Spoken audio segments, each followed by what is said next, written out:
I was going to say hi, but I guess it just started the video right away. All right. What's up, everybody? Thanks for coming. Thanks for hanging out. Today, we're talking to MJ, who is another INFP, but she is in the Enneagram 6 type. And so we're going to be talking about some of the differences between Enneagram 6 INFPs and Enneagram 9 INFPs. And also, some of the differences, hopefully, from being a male INFP and a female INFP and whatever else comes up in this wonderful brainstorming conversation. Feel free to comment and ask questions as well, and we'll stop and answer those along the way. All right.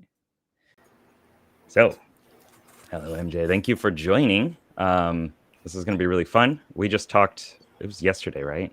Yes. All my timelines are all mixed up. We just talked for your channel as well, which we'll post in the comments section as well, so that other people can watch that, because that was a fun conversation too. And how would you like to get people introduced to you? Is there anything you want to tell them specifically about you before we jump into all this? Yeah, sure. Again, thanks, Matt. I've been watching Geek Psychology like when I started researching on content creators who do MBTI content. So I'm an INFP. I'm a 6-wing 7, counterphobic 6-wing 7. So I think that's something that we can talk about also later on. I'm a content creator. I'm MBTI time on Instagram and everything else. But on YouTube, I'm Typify. So Yeah. yeah, I make all the memes and just random content about whatever I can think about all the types. And I think that's really stemming from my passion about like wanting for people to know more about the types in a holistic manner. And I think this kind of platform does help expand or open that conversation. So yeah. Yeah. So you do content for all different types, or is it mainly INFP stuff, and then there's other stuff in there too, or how does that work? It's as much as I can, I try to make content for all the 16 types, even on YouTube videos, which is very difficult because there's 16 of them. Yeah.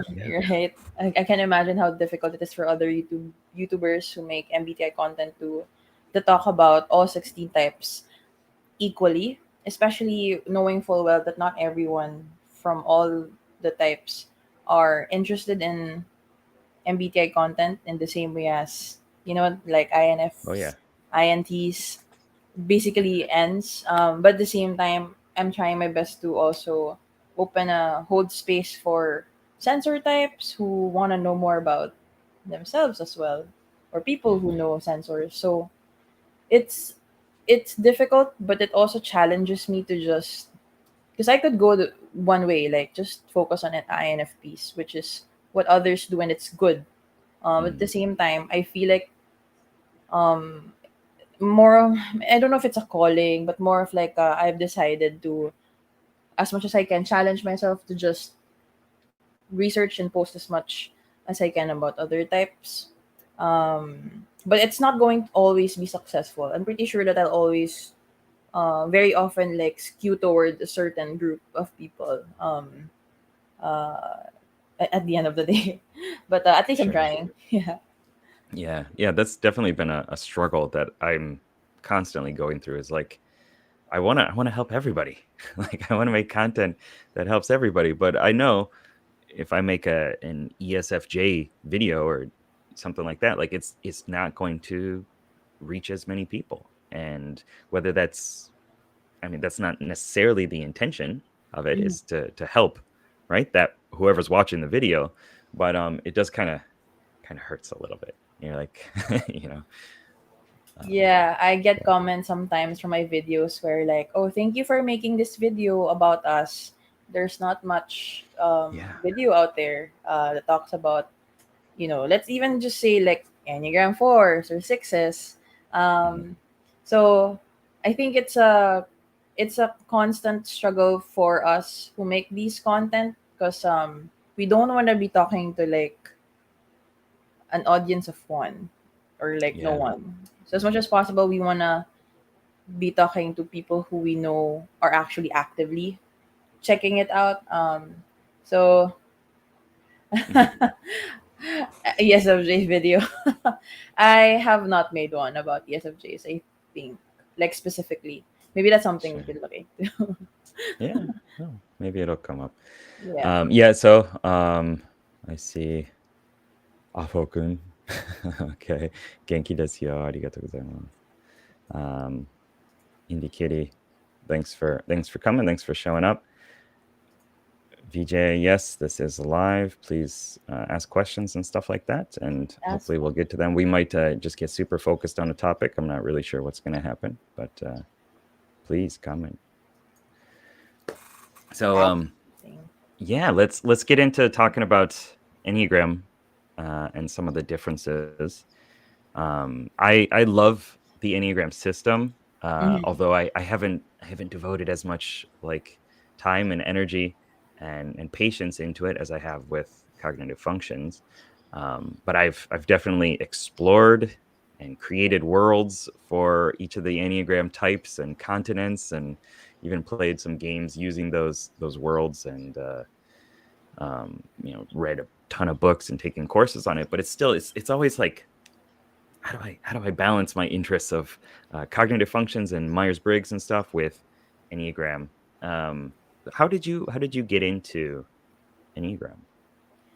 I got into Enneagram in the same way that I got into MBTI. It's that I think INFPs are inherently trying to figure out why they feel different, especially if an INFP is born into a family in a society that doesn't really fully accept them or embrace them. So I think Mm. it's the same with me. I got into type uh, at the tender age of 12 because I was very Oh wow. different from yeah I was very different from my um, ISTJ dad and sensor family. So someone asked if I was Filipina, and I am. Hmm. So I think coming from that culture, a lot our culture is likely skewed towards extroversion and sensing. So ESFP, Hmm. like and I was always asked by people around me like, why are you quiet? Why are you awkward? Why are you all like this? So I think that's what got me into like firing up my very very archaic computer and firing up that dial-up connection and like checking on, I don't know if it's Yahoo or something, like personality Whatever it is. test. Yeah. um and so getting into enneagrams is just one of those frameworks that also I probably chanced upon randomly, because I feel like there's Hmm. always going to be more frameworks that will pop in and I'll always be drawn to them. I think a lot of INFPs are always like interested in like taking different types of tests just to see how much these frameworks understand them. And I Hmm. think Enneagram is also something that when I saw, this is interesting, let me try it out. I don't know when I found out about Enneagram, but I'm pretty sure it's just maybe 4, 5, 6 years ago. Um, Hmm. and from there, I when I was before my mid 20s, I was a quote unquote stereotypical INFP, and I had thought for the longest time that I was a four.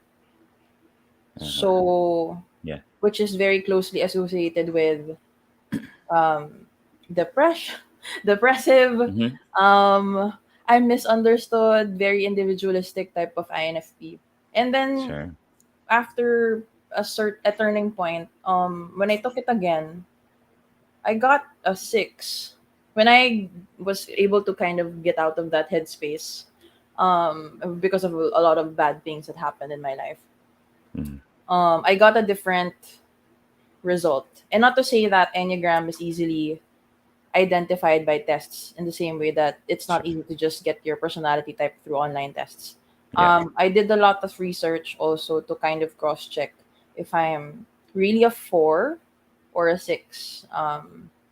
So yeah, I think that's how I got into it. There's no definite time, but it's really just one of those, oh, there's a new test, let me try it out, and let's see Yeah. how much more Which I color can. are you? Which animal are you? Yeah, Yeah. I do those as um. well.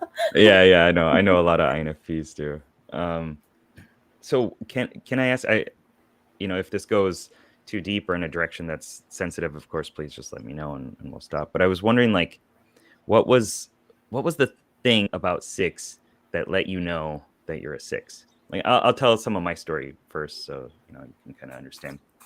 But like, I also was like, I think I'm a four, right? But it was really, I think, me focusing on just the emotional aspects of being an INFP. Mm-hmm. I didn't quite have like some of the wounds and baggage and stuff like that from being a four. Mm-hmm. Um, and I also saw nine. I was like, definitely like a super peaceful, low key, kind of just everybody just chill, just calm down type person. Um, I think all INFPs are in some way, right? Mm-hmm.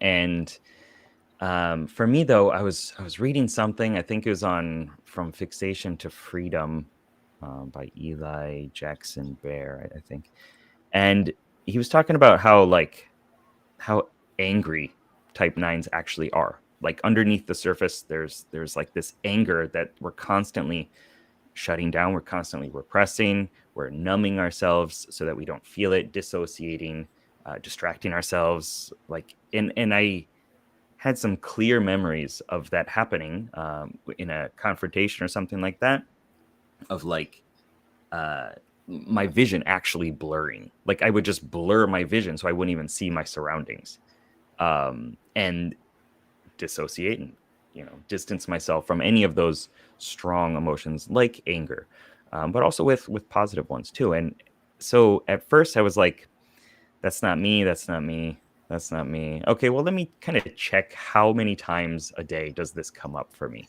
And I Mm-hmm. actually like took a tally of how many times I just kind of get irked by something and then uh re-alchemize my emotions in some way. And it was a lot. Like there were a lot of times. And yeah, I live in Tokyo. It's a massive city. There are tons of people to like that bump into me and stuff like that. But that was really like one of the kind of tipping point for me being like, no, I'm a type nine, right? It was that connection and wanting to not be connected to anger and strong emotions like that. Did that help kind of make sense of what my question was You were asking how I found out I for you? was really a Yeah, six. was there something like that was kind of like your sign that kind of led you to that insight or realization? Um, I think similar to what you talked about with nines, the core wound of a nine, in my own, from my understanding and from what I remember and read, nines were born out of somewhat of a neglected childhood where they were overlooked, and so they have grown into thinking that other people's feelings or thoughts or whatever is more important than their own. And I think that led to the suppression. And I think for me as a six, if I were to kind of connect how I knew I was a six, is combining it with my wing and how I became a counterphobic six. Um, so looking at my upbringing, I feel like my parents are very likely sixes as well. And I think that in itself has been passed on to me, that mindset. Like out as outside Enneagram, we do know that nurture has a lot of impact on the way a child turns out. And I feel like the fact that my parents were also very likely sixes, there were a lot of anxiety about the future, and they're very hyper vigilant and all of these things. Um, the fact that maybe one of them or both of them have sixes or probably have sevens in their wings or their primary, it turned me into an assertive but anxious person. It's like always be prepared, be mindful of like what's gonna happen if you don't do this, if you do this.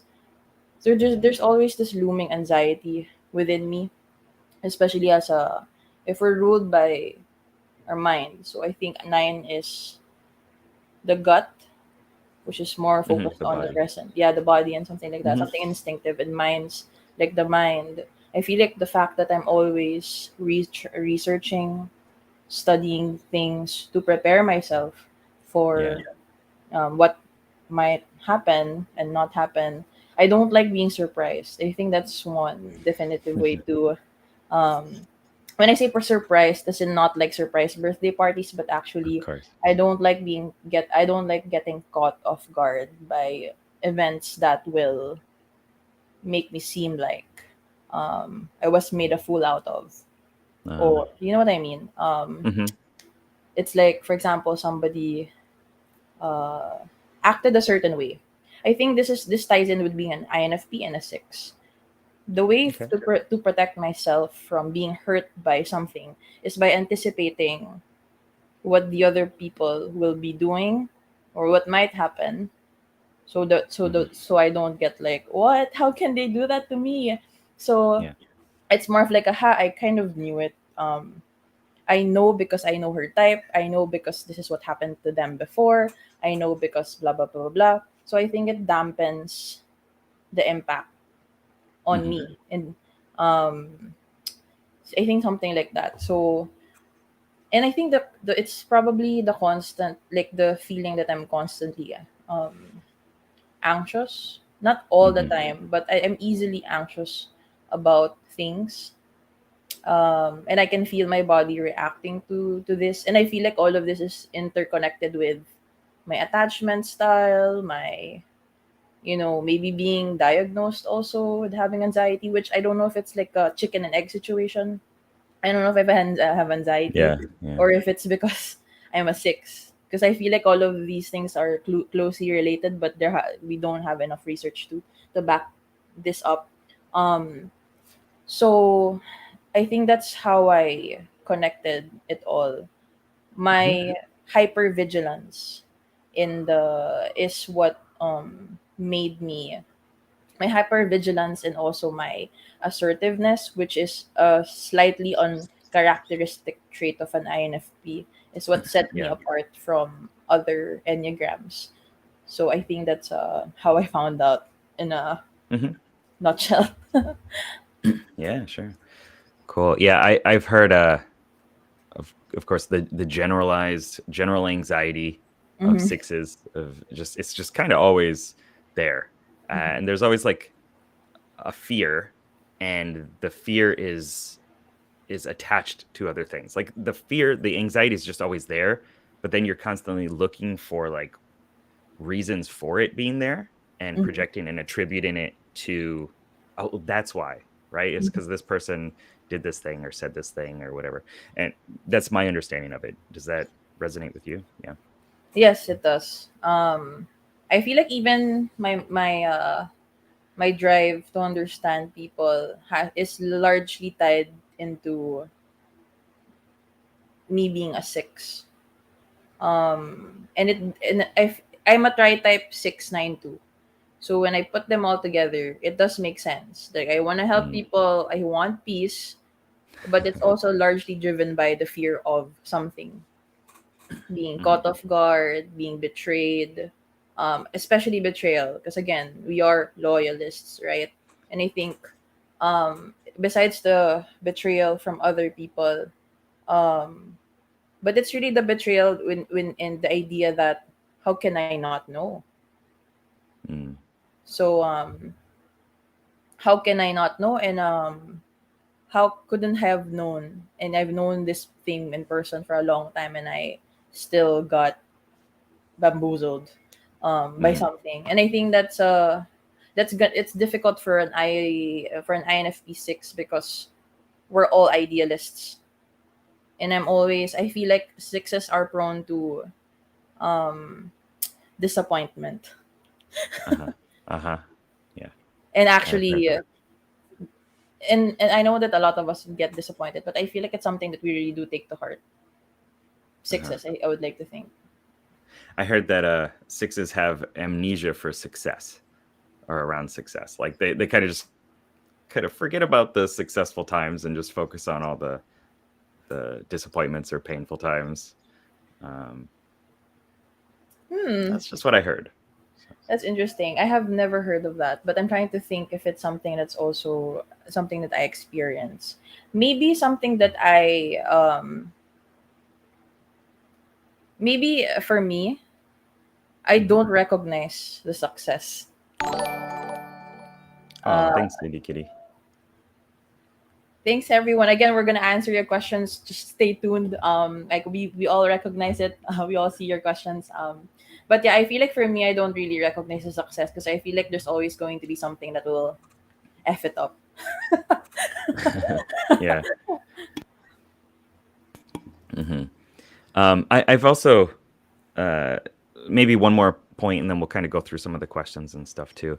Um, I heard like sixes, and I don't know if this is related to counterphobic six or anything like Mhm. that, but they use anxiety as motivation, as like fuel to get things done.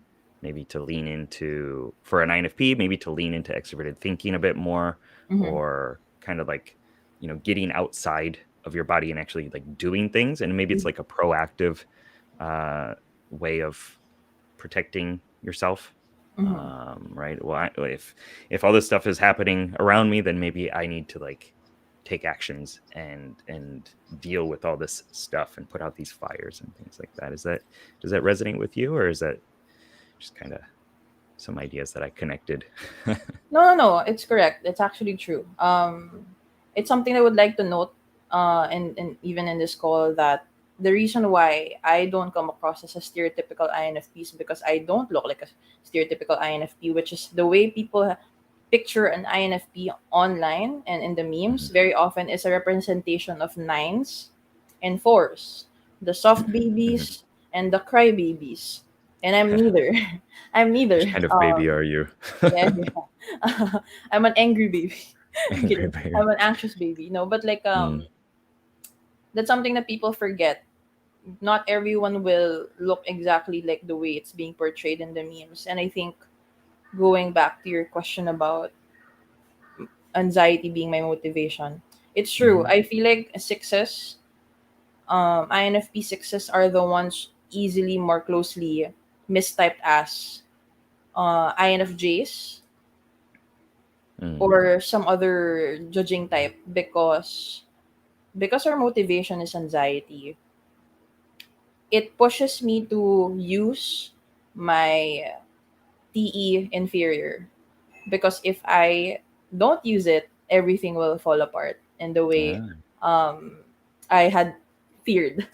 So like, okay, if Uh-huh. I don't work on my paper now, I'm gonna fail and I won't graduate and I'm gonna be a whatever. My Mhm. dad's gonna again looking at my family dynamics and the culture that I'm in. Um, my parents are gonna be disappointed, etc., etc., and people will think that I'm an XYZ. Mhm. Um, and I feel like because I think someone with who commented that I do come across as a TE dominant ox is exactly because my dad's a TE ox and he is a very keen on he's harnessed my TE or kind of pushed me into harnessing my TE early Mm. on. Because he doesn't like that I don't walk efficiently. He doesn't like that he doesn't like that I walk weird. Like I don't do things in the way a TE dominant ox Sure. would want. And I think that stuck with me. So now I feel like I'm focused on my life is primarily focused on making something out of myself. Um because there's this voice from culture that I grew up in and from the kind of family I was born into um, that forces me to I need to get my shit together because if you don't, this is what's gonna happen to you. You're gonna be broke and you won't Mhm. have blah blah blah and people will think so because of those comments because of those comments and things that were passed on to me and I don't think that it's something that I resent. I'm actually Mm. grateful that my TE auxiliary dad um, helped me use my inferior TE more. Even if I'm primarily driven by anxiety, it got me to where I am today and kind Mm. of have been breaking the stereotypes of an INFP because of him in a way. Mhm. Um, it helped me learn eventually after how many years to start saving, to um, learn how to systematize things. And again, he's still not very.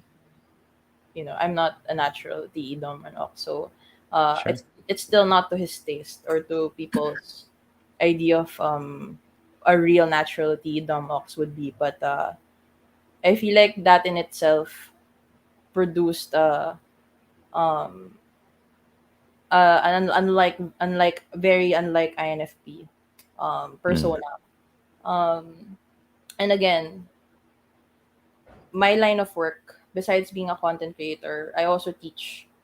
Um, so my line of work and juggling many things kind of pushed me to have some kind of order in my hmm life, because the way for a six to kind of ease up their anxiety is to kind of make sure that you're doing something about it.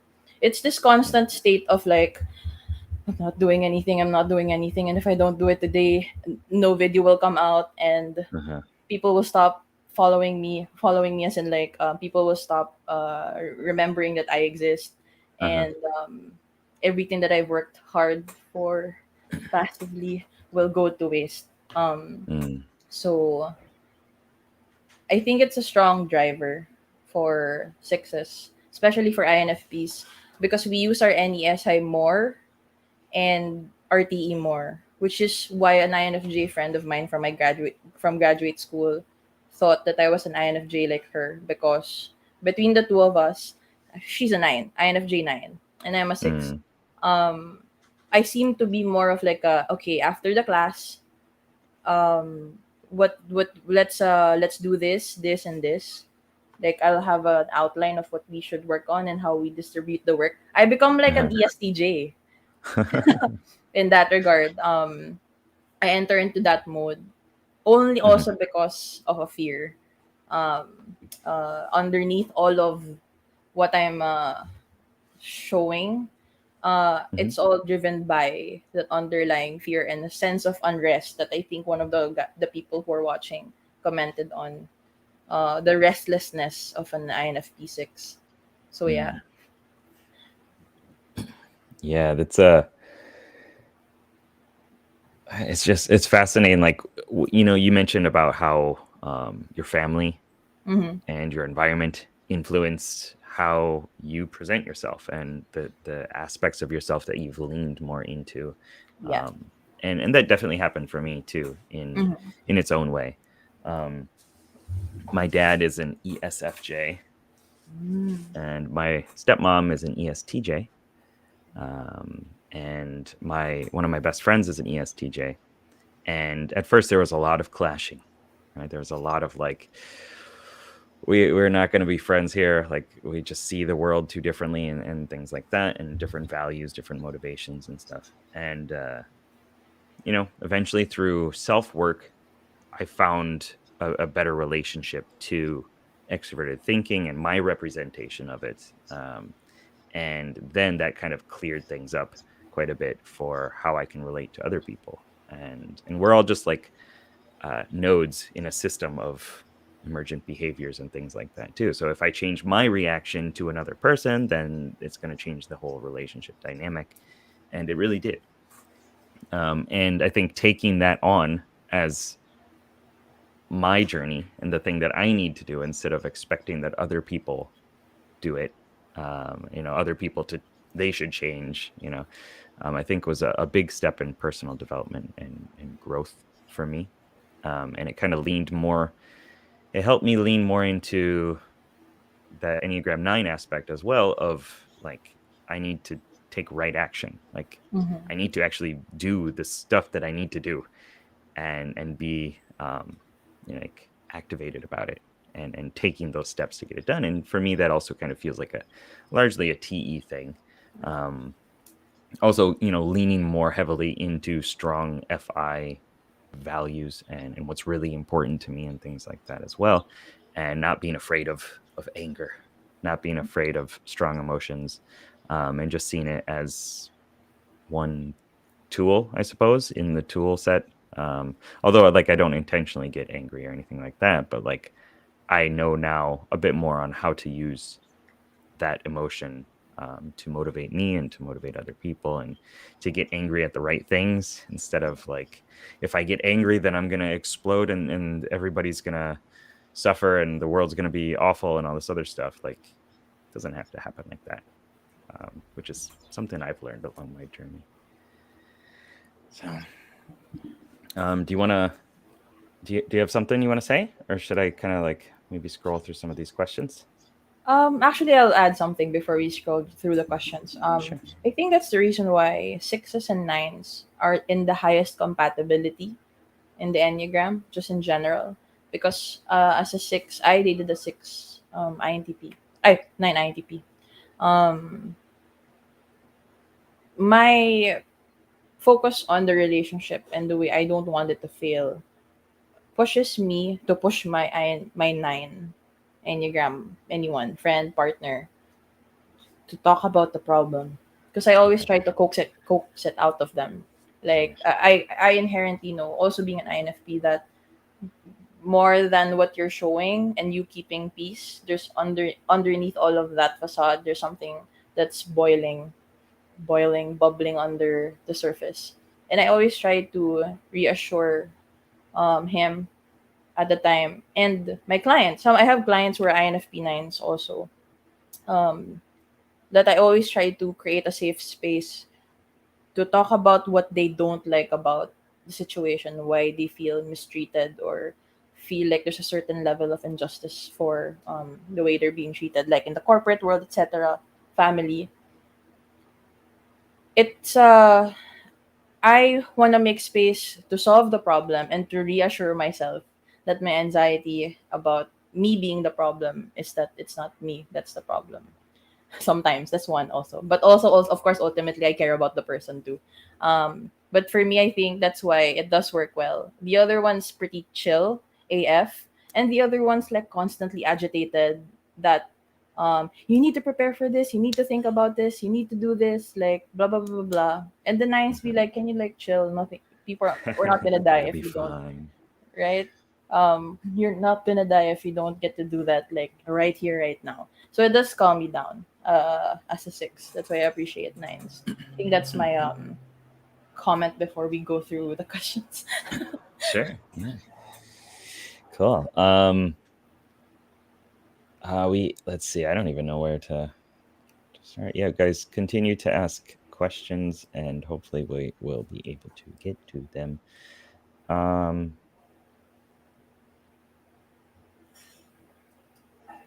think maybe we can talk a little bit about this. Sure. About kind of expectations for INFPs, as in being too gentle, too soft, too squishy, Mm-hmm. and how does that work for you as a female and me for a male? Um, does it bring up any connections, any ideas for you, or should I just start? I can just start talking too. Yeah, yeah, sure. I have an idea also, but you can go ahead. Okay. Um, I think like one of the biggest things that I've learned along my journey of personal growth, and I'm 38 now, right? Is that it's okay to be yourself. It's okay to be whoever you are, and if you are softer, if you're more squishy, as I like to call it, um, it's fine. It's like other people's expectations are going to be always something different than who you are and what you're doing, because everybody kind of lives through their own view and own perspective, and their own expectations for how they feel somebody should act, largely based off their own type and their own experiences. um, and when I was able to like allow myself to be a healer, because I used to think I was like a rogue and very calm and cool and collected, and I was just kind of waiting for my chance to strike, and like I had a very small group of people that I was okay with, and stuff like that.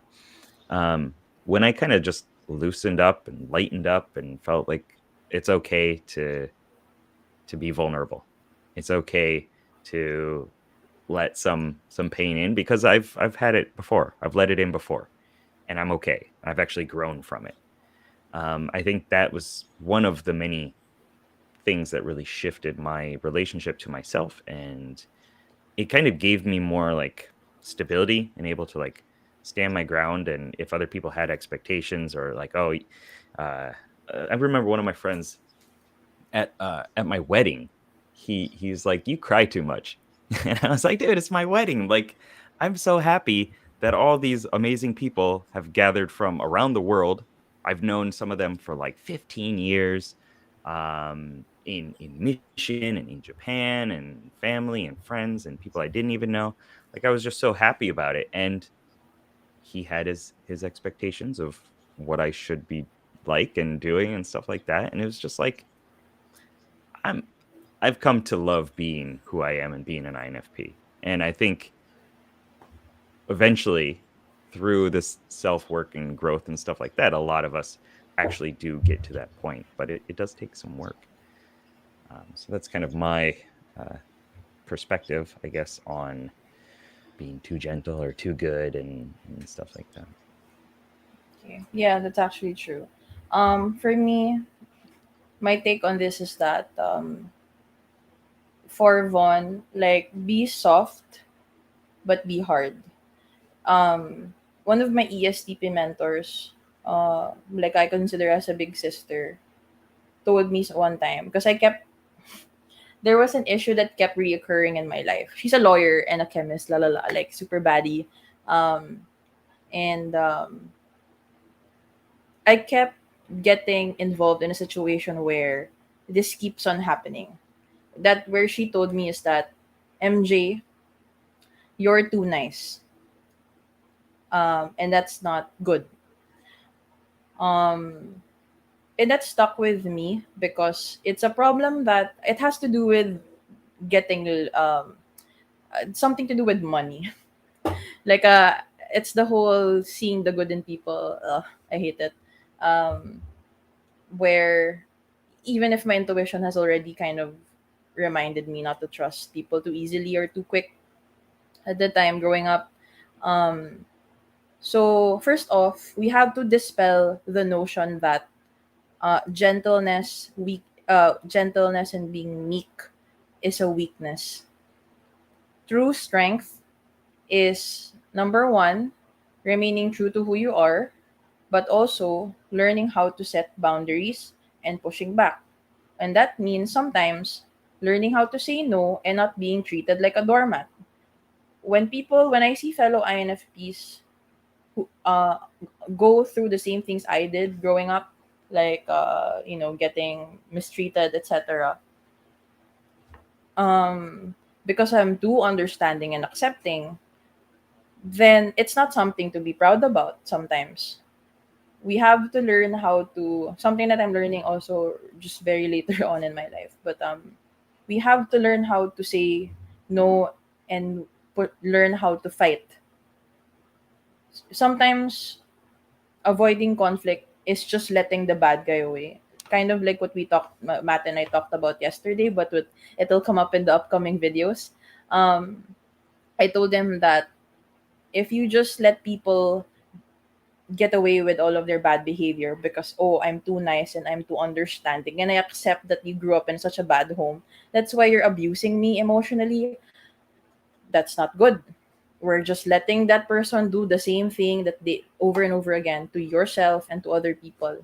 So if you're an INFP male that doesn't fit the stereotypical expectations of an alpha, I don't know, beta, sigma, whatever, red pill stuff, it doesn't mean that it doesn't make you less of a man.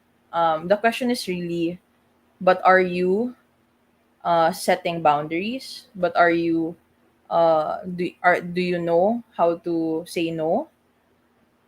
So it's for me a question. It's not a question of you're gentle and it equals I'm weak.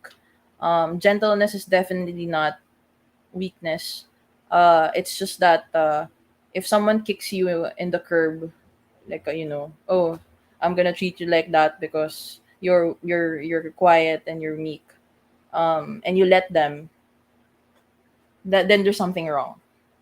Again, with all frameworks, even I have learned in my existence, just because you're an INFP doesn't mean that you have to be a doormat, that you have to be allowing people to treat you like this left and right.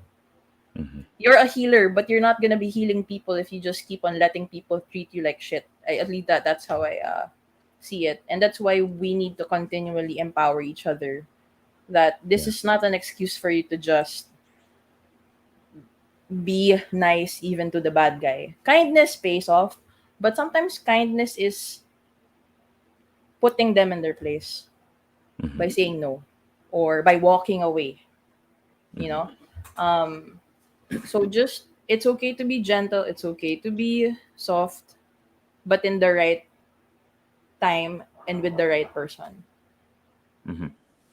Yeah, I fully agree. And that also like um kind of connecting to the follow up on that is like how do we actually overcome being too nice? Um I think with most things it starts from within. Mm-hmm. And once you set up boundaries for yourself and how you treat yourself and how Mm-hmm. you think to yourself and talk to yourself within your head, um, things start to work out better externally. Like when you stop allowing yourself to be mean to yourself Mm-hmm. and allowing different parts of yourself to feud and stuff like that and start to have more holistic intrapersonal relationships, then I think a lot of the stuff externally starts to work out better. You stop taking crap from other people. You stand up for yourself more because you know more of what you want and who you are. Mm-hmm. You stop looking to other people's uh, expectations and advice on who you should be and what you should do and how you should just do a 9 to 5 job that feels like it's draining your soul and stuff like that. And like you just start to like take more charge and be more heroic in your life. And that's not necessarily like a clean cut like this is the one action step that you should do. Um, so I think that's one kind of vague and kind of like a difficult part to grasp. But I think if you want to start, like just figure out what's important to you. Write a list. Like this is something we do within the I Now Feel Positive Masterclass. INowFeelPositive.com for INFPs is values elicitation. Like what is important to you? Why is it important? What does that give you? Like really drilling down deep to your values, because a lot of times as INFPs, even though we're so strongly motivated and driven by our values, we haven't like given it a clear word like health, happiness, caring, creativity, grit, growth. Like those are important values to me. Um, but it's not for everybody. And by having that as like a word that I'm just able to say, am I kind of living with happiness right now? Is that what I'm using to make a decision? And health and growth? Like if not, then I'm not going to do that. And if somebody's entrenching on that or like, trying to break my self-esteem or whatever it is, then I'm more readily and more um, easily able to kind of push against that or to go somewhere else and to you know let them fall off and do whatever they're going to do and me do my own thing. Like I just think it gives you a lot more internal stability and um, energy to do those things that are important. Yeah, I agree. I think my instinctive response to how to overcome being too nice, a little bit controversial. Again, I think it's the seven in me that I'm a little bit more. Also, I'm the eldest child. There's a Mm-hmm. lot of things in my mind that I feel like is also a combination of why I am like this compared to your other stereotypical INFPs. But my Mm-hmm. instinctive response to this is keep saying no. Yeah. I think that's one good way to practice. Someone asks you to do this, even if it's against what you feel like. Oh, I don't think I can take your shift, or I don't think I can work on extra 2 hours, blah blah blah, or I don't think I can do that for you because I have to go home now, etc. Take this with a grain of salt, but I feel like learn to practice how to say no. There, Mm-hmm. like, the way to overcome anything is to really just take the first step. Honestly, there's no clear cut way of like becoming a better anything, becoming less like this, becoming more like that, other than having a shift in your mindset that I will not allow this in my life. You said, like Matt said, to be kind to yourself. And I think being kind and nice to yourself means setting boundaries when it's necessary. Um, so if you in your mind, if like think of it this way, would you want your son or your daughter, whatever, be treated the way that you're being treated? Because if not, then don't do it or don't allow it to happen to Mhm. yourself. And I know I'm saying this confidently, but there's always going to be a constant conflict when it happens to me, because it happens to me quite frequently. You know, so when you're met with that moment where you have to choose again between, should I be nice to them or should I be nice to myself? So I think that's the question we should ask ourselves. And I'm trying to proactively do this now that I'm older, and I feel good about it because I realize that I can. I realize that I actually can. And if they don't like that I said no, then they shouldn't be in my life. That's how I just started to. Mm. This is the kind of epiphany I had when or eureka moment that I had when I started saying no to certain things, and they reacted a certain way, and I'm like, then they don't really need to be my friend. I don't need any more friends anyway if that's the kind of friendship that they'll be um Mm. that's the kind of friendship they're going to be offering to me, or even if it's not friendships like at work or something. If these Mhm. people are treating me this way, then I should probably move to another job, something like that. Yeah. It's walking away, and not like, I'm not gonna take any of this shit anymore.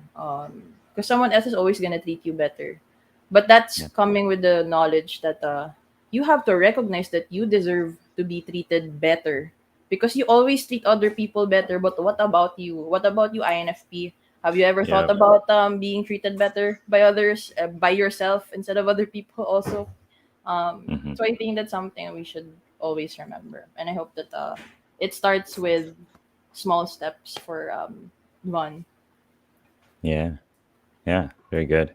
I saw, just as a kind of another continuation of that, no is a complete sentence. Like, I've said this, my wife's an ENFJ, and I say it to her all the time. Like, you don't need to give reasons for whatever it is that you're saying no to. Like, you don't have to justify it. And this is something I've gone through a lot too. And I tend to, like, give my, explain my intentions. This is why I was doing it this way, and this is why I was trying to do it this way, and stuff like that. But Mm-hmm. really, like, you can just say no. I don't want to. I'm not going to do that. Mm-hmm. And if you stop giving the other person um, like fodder, or more fuel for whatever their engagement is, they Yeah. they have nothing to go with. If you start giving reasons and saying, "Well, no, I don't want to because, like, I'm pretty busy right now," or whatever, then it's continuing the conversation. You don't have to do that. You can just say no. So Yes. I just like that you said that, and then Keter also picked up on that too. Yes. I love that too. Yeah. I think. Also, yeah, practice makes better. Practice makes improvement, for sure. Um, there was something also, since we're kind of on this trail. The words nice and kind keep coming up, and I think there's an important distinction between, like, being kind is, I Mhm. think, a social thing. Maybe, I don't know which one it is. I Which one think is which? niceness. I think niceness is a Nice is the social social thing. one. Yeah. I Yeah, always. and kind is doing what is right for the Mhm. person. Yeah. Yes. Agree. With my TI does not necessarily distinguish those too well. Um, but yeah, like, it's really important to think of, what actually are you fostering to grow? What are you Mhm. helping the other person do? Yeah. Or is it just a social surface level thing? Um, might be something to consider when you're wondering, how can I actually assert myself and stop being so nice. Yeah. Actually, I always say this to people. Nice is not always good. niceness is not equal to goodness. Sometimes people are nice, but behind that niceness is resentment or fakeness. I'm nice to you and like in front of you, Yeah. but like I can be grumbling behind your back. Sure. And that's one thing that we don't want to become. Just saying yes, and then you have to do things that you really are doing out of your own goodness of your heart, good Hmm. intentions. Because you can come across as nice, but doesn't mean that you're doing the right thing, you're being good, all of those things. Hmm. So it has to be congruent with what you really feel and what your intentions are. It has to be pure. So if you're gonna do this for someone, don't be counting, keeping tabs, or you should be Yeah. doing that to me too. Why can't be? Why can't they be more like me? Oh, la la la. So I think that's one core difference between niceness and true kindness. Hmm. So yeah. Yeah. Knowing where that action is coming from, I think is important. Whether it's, as you said, like, is it kind of because I want them to be more like me or something like that, or if it's just because I want to help them, or if it's because I don't want to feel guilty, as Jack C is mentioning here. Um, saying no without feeling guilty. It's it's not it's not their choice. What you should do. It's your choice and your decision. Um, and I think also just knowing that, like, when you do say no, Mm-hmm. you're saying yes to yourself. I know that's cliche, right? But also Oh, when you say yes to other people, you're saying no to yourself in a lot of ways. And agree. making that distinction has been something that's been very difficult for me, especially with geek psychology as a business and things like that too, and having all these ideas for projects. This is my own thing too, but like, well, I want to do this, I want to do this, I want to do this. If I start doing this, then that means I'm not doing these other things, right? So I'm saying no to those options by saying yes to this. And Mm-hmm. I think that really does have a social implication as well too. Mm-hmm. If you say yes to helping somebody with one thing, I hate thinking like this, but I mean that means that they're probably more likely to ask you to do it again. Mm-hmm. And sometimes it's just easier to assert yourself from the start instead of saying yes and then, for me, like, oh, I forgot about it. Like, actually, I do forget about it, but I think there's an internal mechanism that, passive aggressive, kind of like, oh, whoops, I say I'm going to do this, and then I completely forgot about it. I'm sorry, but it's because probably I wasn't really actually invested in saying yes to that thing. Yeah, that's true. I like the Drives what my you wife said. crazy. But that's why it works well with ENFJs because I find this common amongst FE users. Um, and I think it's good to find a balance between FE. Very often, I find them to be more yes people. INFP like FI DOMs is a combination of strong yeses and strong nos. Mm, So I feel like we should find a balance between. I find FI users to be more of like a either they're people pleasers, especially twos and nines. hmm. But other INFPs are also or FI DOMs are also relentless, passionate, no people, which is also not a good thing. So it's really having to find a balance between yeses and nos. I think. Yeah, I think that's all life is finding balance between dichotomies and figuring out how to deal with all this, and then you start going one way because things are going well, and then that means you're not looking at all this other stuff, and then it becomes kind of weighted and you start slipping back down. It's just constantly readjusting, like an airplane or something like that, right? It's not like I'm going to go here and it's just a one shot thing. It's constantly adjusting left, right, up, down, and speed and all this other stuff. And I think a lot of times we can forget that, and just like assume that things are all going to go as they should, but really, um, we're not paying attention to all the things that we should. Agree. Yeah, but there's a lot to pay attention to, especially if you have NE that's just constantly like brainstorming, or as a 6, you're constantly on the lookout for uh, things that could cause anxiety, or times when you're like, I knew it, I should have done that, I should have done that thing, you know. But cool. Do you have any I think we're gonna wrap up within the next 5 minutes or so. Do you have anything else you want to say, or does anybody else have any last question or anything like that? We could just wait and stare. Yeah, we're gonna wait for your questions again. Totally fine. Oh,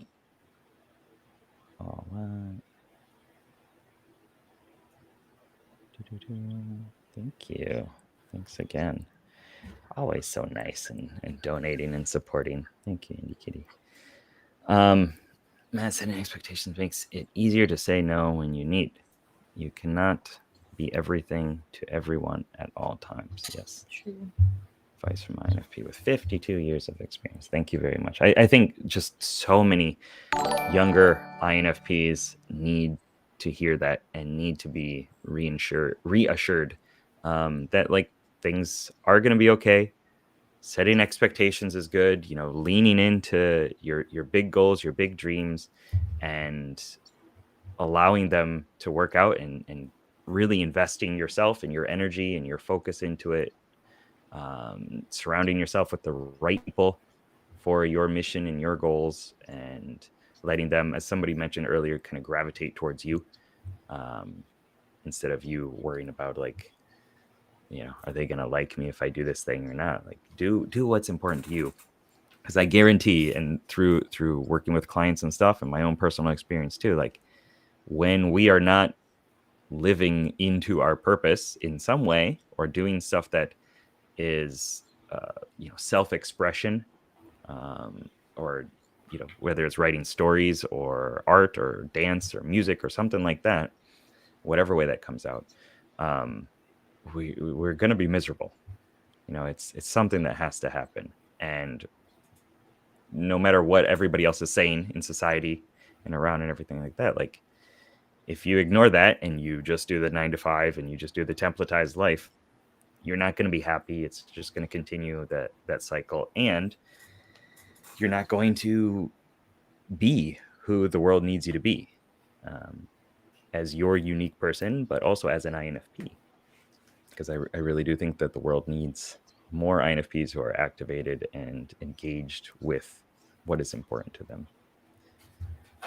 Yeah, I agree. Yeah. Cool. Let me just move some windows around. There we go.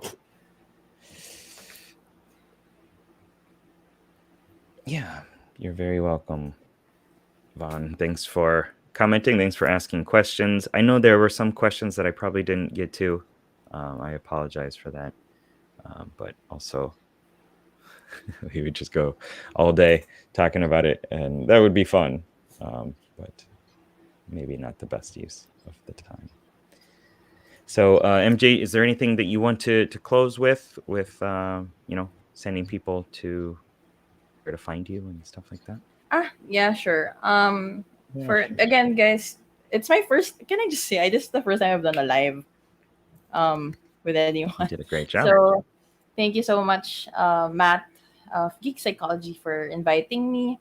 And you please do check out the videos that Matt and I recorded. It's on my YouTube channel at Typeify. So for YouTube, it's Typeify. Okay.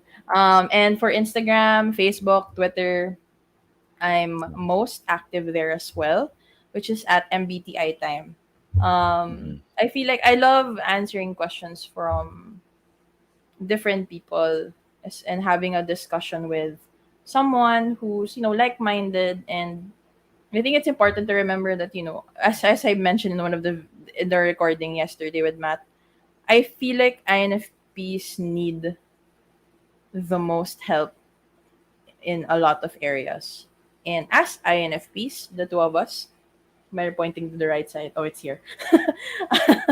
um, we're trying to be a living testament to how we can continually overcome the kind of struggles that we often face.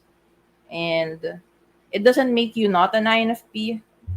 You should then in fact be happy and embrace that you're an INFP. We are such strong people. I feel like I don't didn't get to say this, but I think we're the strongest and the most resilient amongst all, Mm, really emotionally. Um, we just fail to recognize our strength, and that's how we end up not living our true power. You know what I mean? It's like yeah. you don't think you're strong, so now the way you conduct yourself in the world is that, oh, I'm not strong, people hate me, I'm such a whatever. The reality is you're gold. I feel like all INFPs are gold in the dirt, and Mm. I hope that what did Token say?